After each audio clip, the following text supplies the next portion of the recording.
The sun was just beginning to rise over Tulum, casting golden hues across the colonial-style buildings and palm-lined streets.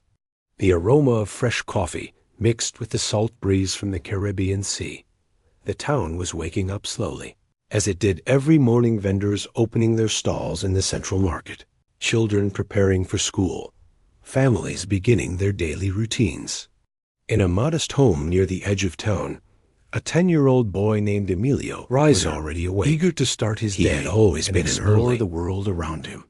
Emilio was the kind of child whose eyes sparkled with curiosity and wonder. His dark hair was slightly tousled from sleep, and he already wore the excitement of adventure on his face. His mother, Clara, was in the kitchen preparing breakfast. Clara was a woman in her late 30s, with warm brown eyes that reflected both strength and devotion.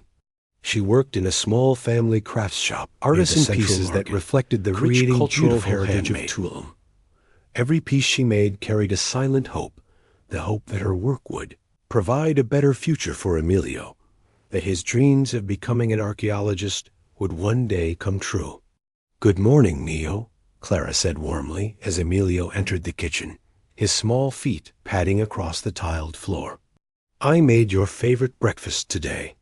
Pan tostado with strawberry jam, fresh fruit, and milk." "Gracias. Emilio's face lit up with pure joy. He climbed onto the wooden chair and began eating eagerly, his mouth already full of toast. Clara smiled, setting a plate of sliced mango and papaya in front of him. "Eat well, Mio.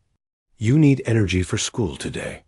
But Emilio's mind was already elsewhere, already planning his adventures for after school.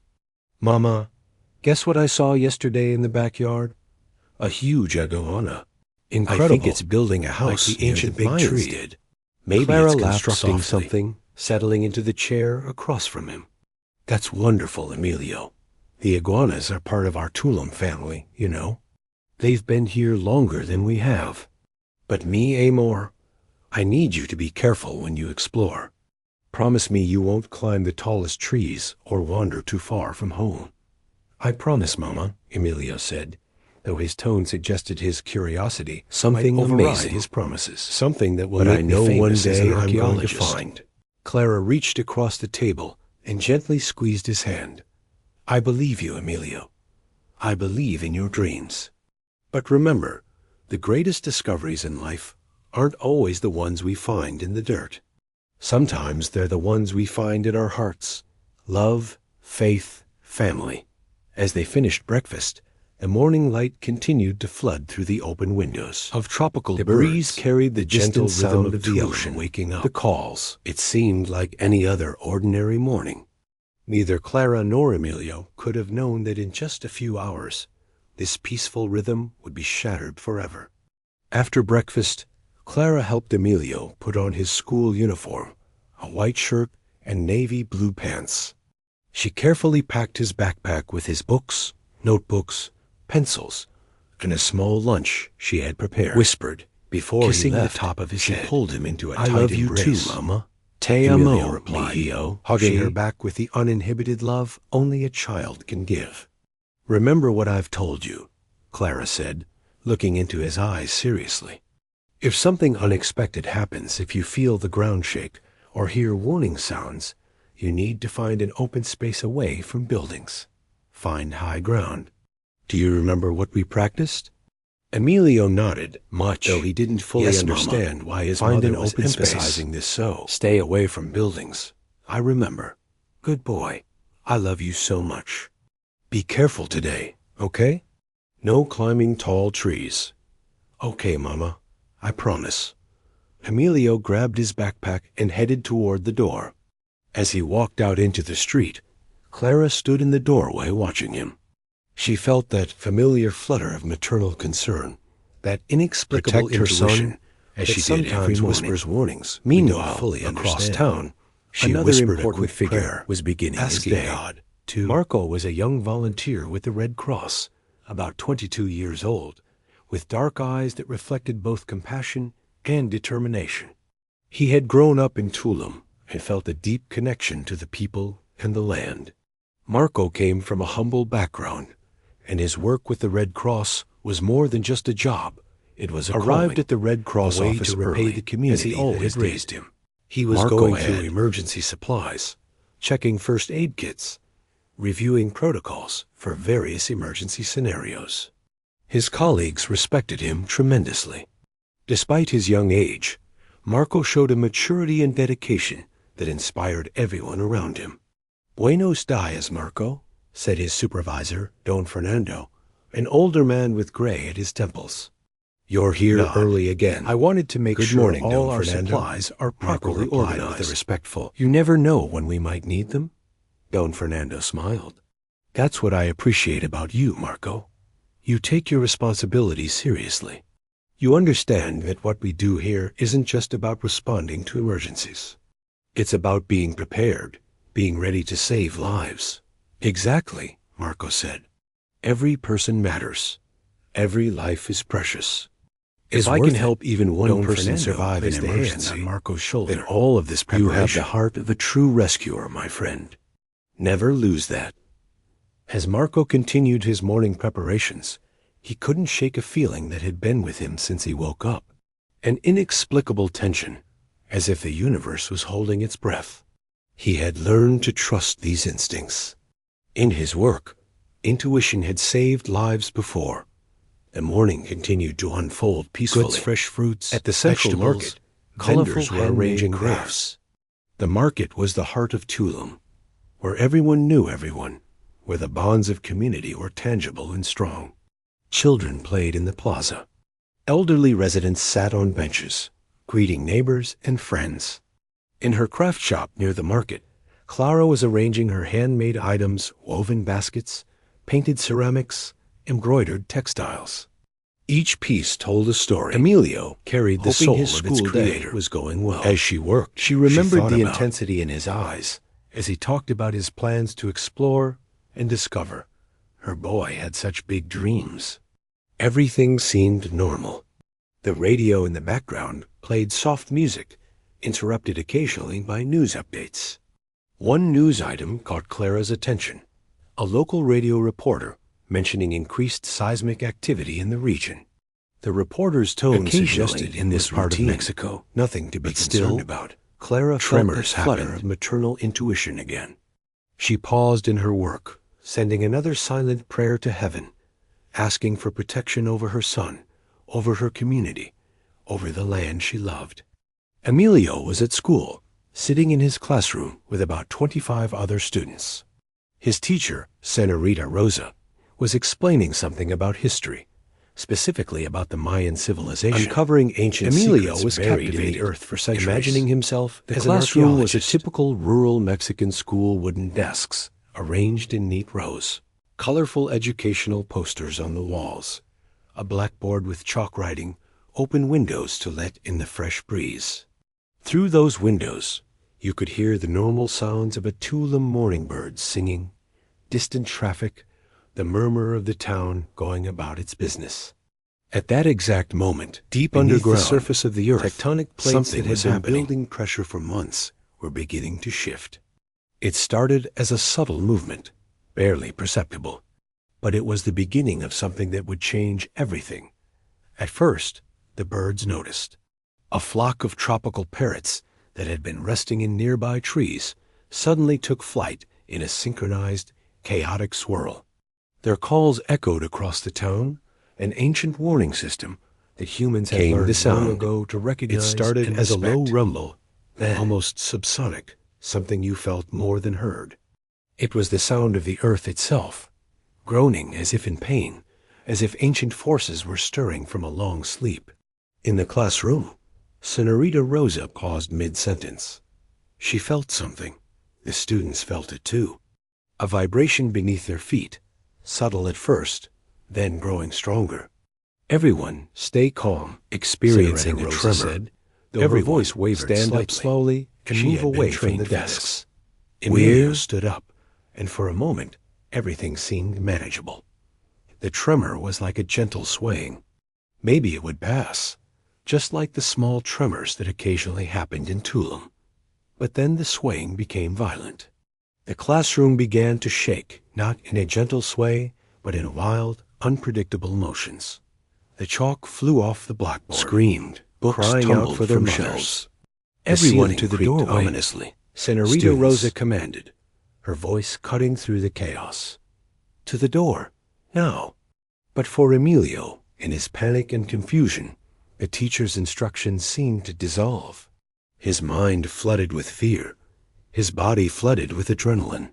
He ran, but not toward the doorway, toward the street, following a mass of people who were also trying to escape paradise into a scene of utter devastation. The town of Tulum, the earth continued to shake violently, as if the ground itself had become an enemy.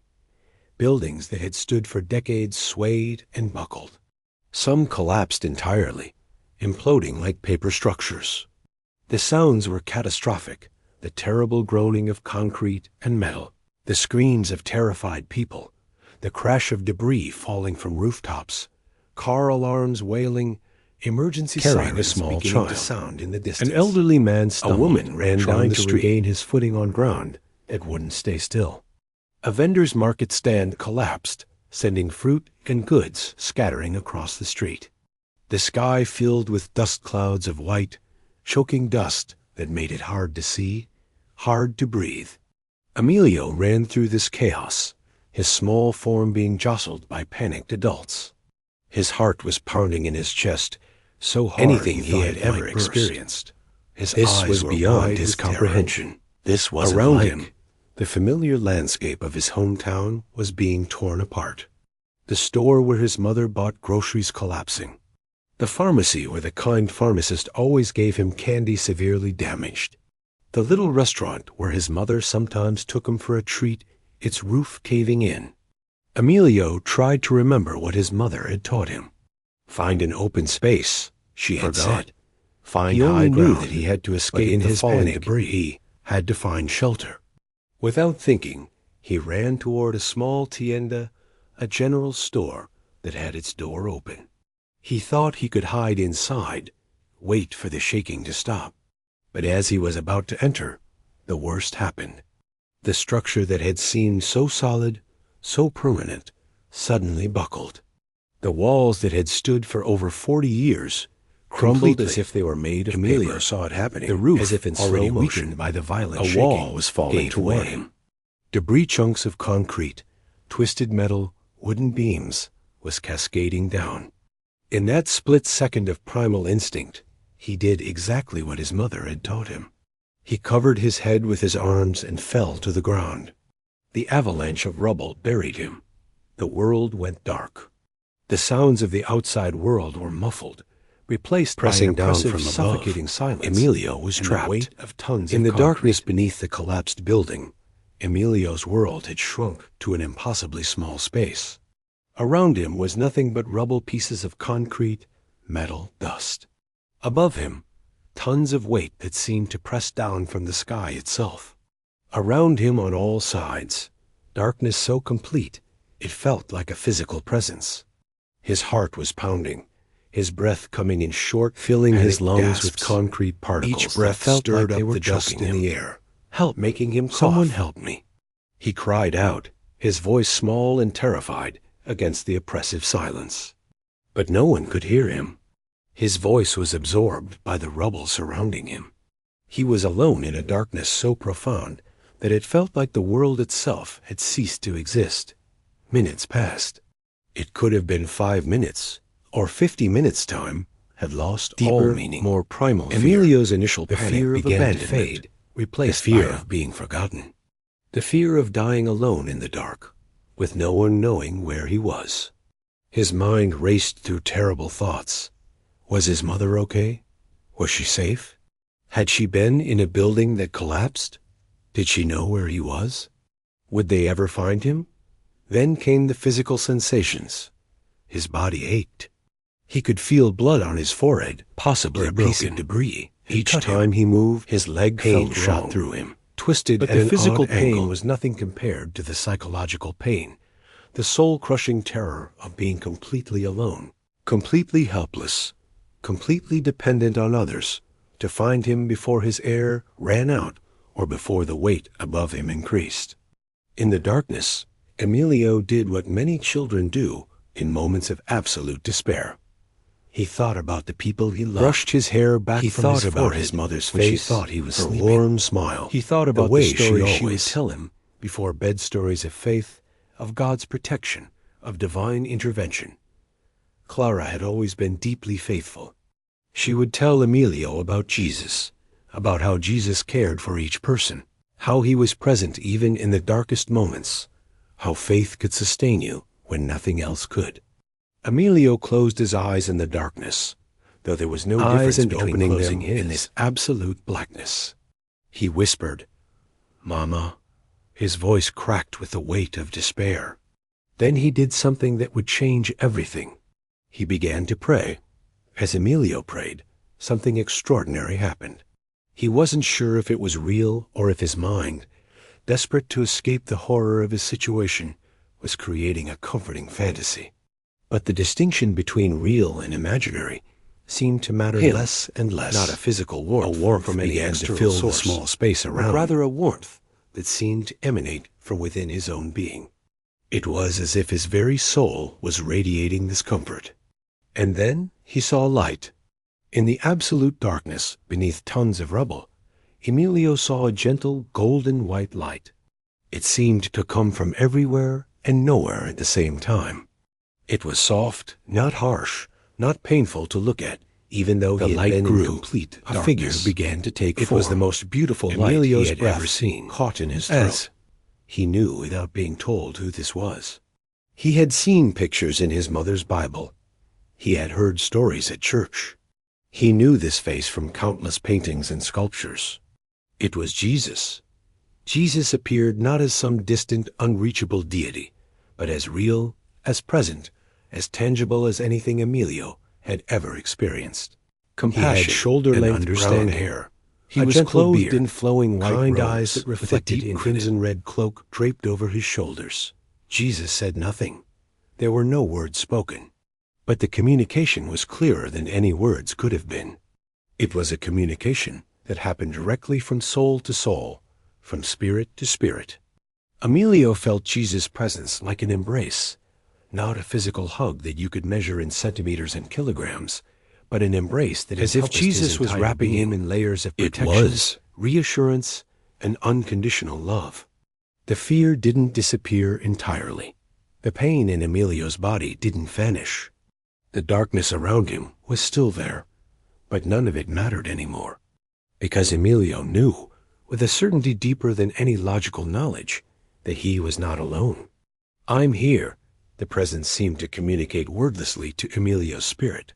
"I am with you." Everything that followed. Do not be afraid. They became the wordless words that kept Emilio's foundation from being dragged down into despair. They became the light that kept him believing that rescue was possible, that survival was within reach. Emilio's body relaxed slightly. His breathing became less frantic, more controlled. The panic that had threatened to overwhelm him began to recede, replaced by a strange sense of peace. It was a peace that made no logical sense. "Mama," it defied all reasonable expectation. "I'm still here. I'm still here. And I'm not alone." While Emilio was experiencing his spiritual encounter, outside the collapsed tienda, chaos and organization were simultaneously occurring. The first tremors had barely stopped when sirens began to wail throughout Tulum. Emergency response teams were mobilizing. The Red Cross was being called. Rescue workers were assembling. Shelves had collapsed in her craft shop, scattering her handmade items across the floor, but she barely noticed. The moment the shaking stopped, her instinct was singular, absolute, all-consuming. Find Emilio. She ran toward the school, her heart pounding, her mind flooding with worst-case scenarios. When she reached the school, she found it damaged but still mostly standing.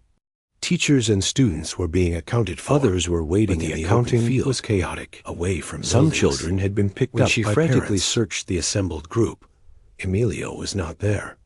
"Where is Emilio Garcia?" she asked desperately of the teacher nearest her.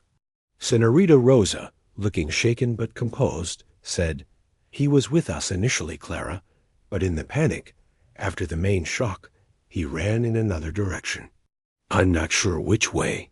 Many children dispersed in different directions. Ice in her veins. Terror flooded Without Clara's another body. word, she could ran feel her back blood into the turning town, too, calling her son's name over and over, following the path toward their home, retracing the route Emilio would have taken from school. That's when she heard the news from other survivors. A building had collapsed near the tienda on Cape Tulum. There had been people inside. There might be survivors trapped in the rubble. Clara's heart sank. She ran toward that location, conscious, her legs moving as if every fiber of her being was screaming her son's name. Marco had been at the Red Cross headquarters when the earthquake hit. Unlike the general population, he had expected something like this might happen. He had heard the seismic reports, had felt the preliminary tremors. When the main quake struck, he was immediately in action mode. Everyone to the vehicles. He commanded his team, his young voice carrying an authority. We have casualties, training and dedication. We need to mobilize rather than age. The Red Cross team, Marco, 2 other volunteers, and their supervisor Don Fernando loaded emergency equipment into their vehicle. As they drove through the town, the extent of the damage became apparent. Buildings were partially or completely collapsed. People were standing in the streets, shocked and injured. Dust clouds hung in the air. They received reports of people trapped in several locations. They would have to triage. The priority was clear, meaning they would have to make difficult decisions about which rescue efforts to prioritize based on probability of survival and number of people affected. Marco's first instinct was to head toward the collapsed tienda near the market. One witness reported that someone might still be trapped inside. A young person, possibly a child. As they arrived at the scene, Marco immediately took control of the situation. He assessed the structural integrity, identified potential weak points where another collapse might occur, and began organizing the rescue effort. The mountain of rubble in front of them was immense. Concrete blocks the size of cars, twisted rebar, shattered glass, wooden beams splintered into dangerous fragments. Finding someone, especially a small child, beneath this chaos seemed almost impossible. But Marco had learned something in his time with the Red Cross. When you persist, even when the odds are against you, miracles happen. Clara burst into the scene, her face streaked with tears and dust.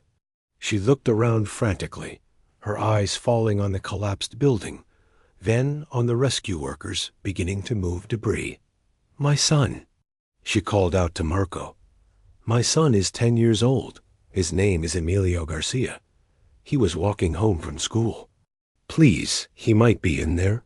Marco, despite anguish being was visible in every line of her face, he saw a mother's love combined with a mother's terror. He understood what was at stake. Clara, right? Marco said, remembering her from the community. "We will find your son. I promise you. Tell me, do you know where in the building he might have been?" He goes to school near here. He walks this route. When the shaking was strong, he might have gone into the tienda for shelter. Her voice trailed off. He might have been near the entrance. She didn't actually know. Or her son could be anywhere. He could be buried under 20 tons of concrete. He could be, despite her prayers, already gone. Marco saw the despair threatening to overtake her. He grabbed her shoulders gently but firmly, forcing her to look him in the eye. "Listen to me, Clara. I understand your fear, but I need you to stay strong. Faith, hope, and action. He's alive. That's what he's waiting for us.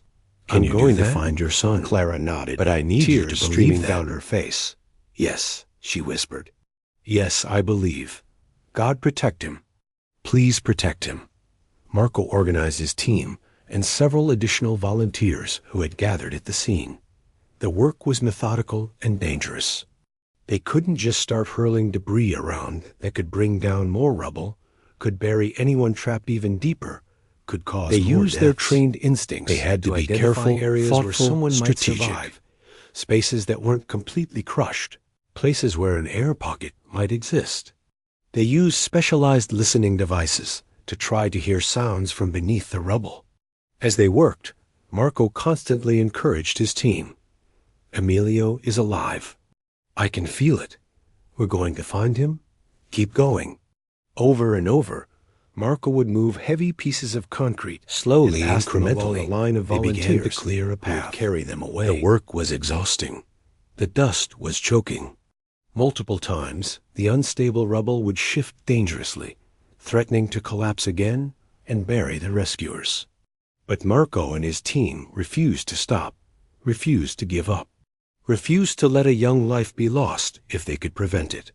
After nearly 2 hours of intense, focused work, one of the volunteers called out, "See, Marco, fabric. I think I see something." There's a small opening here. The pace of the rescue and I think intensified.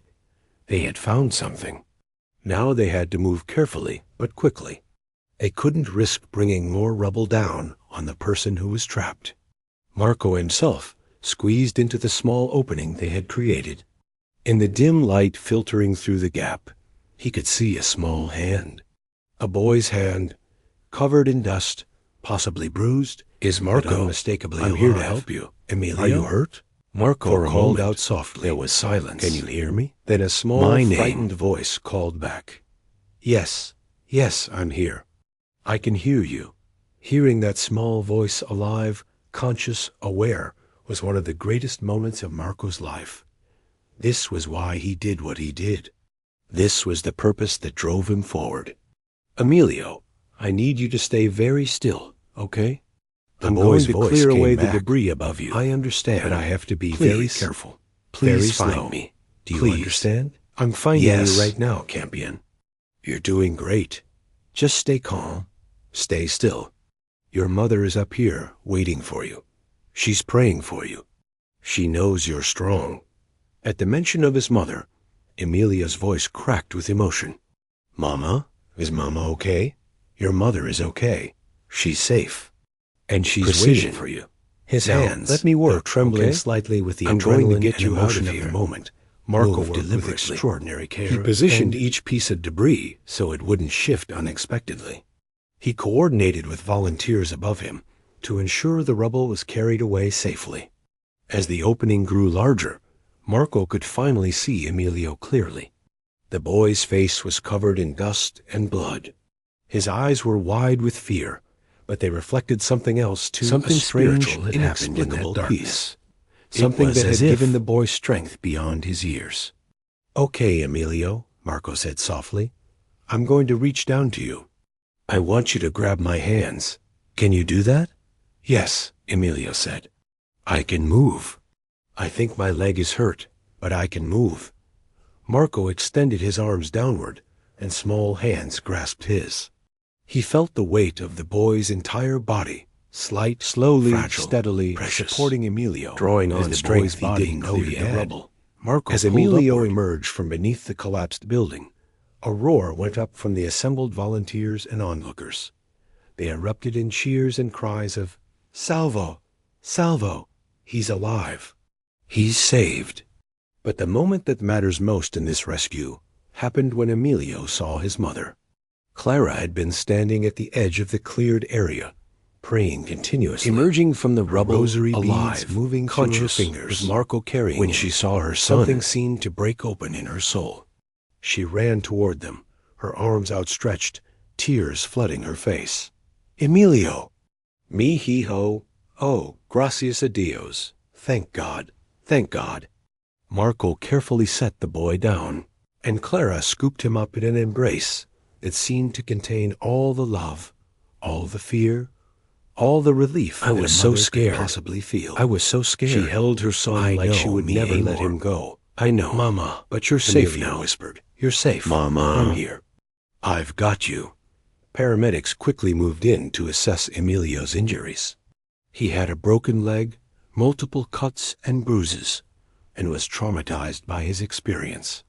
But he was alive. He would recover. As they were preparing to transport Emilio to the hospital, the boy looked up at Marco for finding me and said something that would stay with the young rescuer. But I wasn't alone down there for the rest of his life. Jesus was with me. "Thank you," Emilio said. "He told me not to be afraid." Marco felt tears come to his eyes. He didn't know whether to believe in the literal truth of what the boy was saying, or to attribute it to trauma and stress. But he did know that something sacred had happened in that moment of rescue, something that transcended mere physical survival. Emilio was admitted to the local and his wounds were cleaned and bandaged. His leg was properly set. He was traumatized, certainly, but also remarkably peaceful. The doctors couldn't understand it. Most children who had been through what Emilio had experienced would be in severe psychological shock. But Emilio seemed serene. He kept talking about his experience in the rubble, about the vision he had experienced, about the presence he felt. Clara sat by his bedside all through the night, holding his hand of what had happened, thanking God for his life. He was there with me, Mama, listening to Emilio said, his voice filled with certainty. I know everyone will think I was imagining things, but I know the difference between imagination and reality. He was there. Jesus was there. He held me. He gave me peace. Clara listened to her son, and in her mother's heart, she knew he was telling the truth. She had prayed for a miracle. She had asked God to protect in a moment of desperate danger, and in the most unexpected way, in the central plaza of Tulum, the community gathered. Many buildings had been damaged or destroyed. Many people had lost homes and possessions. But miraculously, the death toll had been lower than feared. There had been 8 deaths in Tulum and surrounding areas, but there could have been many more. People attributed this to luck, to good preparation, to quality building standards. Was the determination of rescue workers? He knew that faith had saved lives. And yes, perhaps also the presence of something divine, something that had guided rescue efforts, something that had sustained people through their darkest moments. Emilio, though still in a cast, had been released from the hospital and attended the community gathering with his mother. He was recognized by many as the miracle boy, the one who had been trapped for hours beneath tons of rubble and had survived. Asking about his experience, as people approached, Emilio would recount what he had experienced with a sincerity and calm that profoundly moved everyone who listened. Marco stood nearby, watching. He thought about everything that had happened. He thought about the choices he had made during the rescue, decisions that could have sent his team in the wrong direction, decisions that could have cost Emilio his life. But somehow, he had made the right choices. Somehow, he had been guided. Embraced. At one point, "Thank you," Marco and Clara said simply. "Thank you for not giving up. Thank you for finding my son." "Your faith found him," Marco replied. "Your prayers, your love. I was just the instrument, but I felt something guiding my work. I felt that if we kept going, if we didn't surrender to despair, we would find him." Marco's eyes glistened with tears. "And your son's faith." "Clara, what he experienced down there, something greater than us. I've been thinking about my own life. 6 months had passed since the earthquake. There is. Tulum was in the process of rebuilding. New structures were being constructed. Communities were healing. Life was slowly returning to normal. But for Emilio, Clara, and Marco, nothing would ever be quite the same. Emilio's leg had healed completely. He was walking normally again, running and playing like any typical 10-year-old archaeologist. He had returned to school in him and was still talking about becoming a perspective that children typically didn't have. He understood, in a way that transcended his years, that life was precious, that faith was real, that miracles happened. Clara had become more involved in her church community. She had taken a position helping others who had experienced trauma from the earthquake.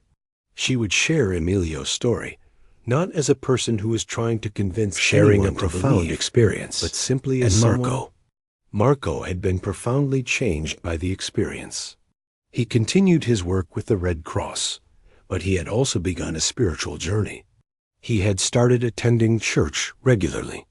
He had made peace with his past and had become a mentor to other young people, encouraging them to develop the values of compassion, faith, and courage. Emilio stood in front of his entire school assembly, organized with his teacher to recognize community members. The school had rescue and recovery efforts. Marco was present, being honored for his work. But before they honored Marco, they asked Emilio if he would like to say a few words. The boy, now 11 years old, with his dark hair neatly combed and dressed in his school uniform, stood at the microphone. He looked out at the sea of faces, his teachers, his schoolmates, his community. Building. I want to tell you what it felt like, his voice clear and calm.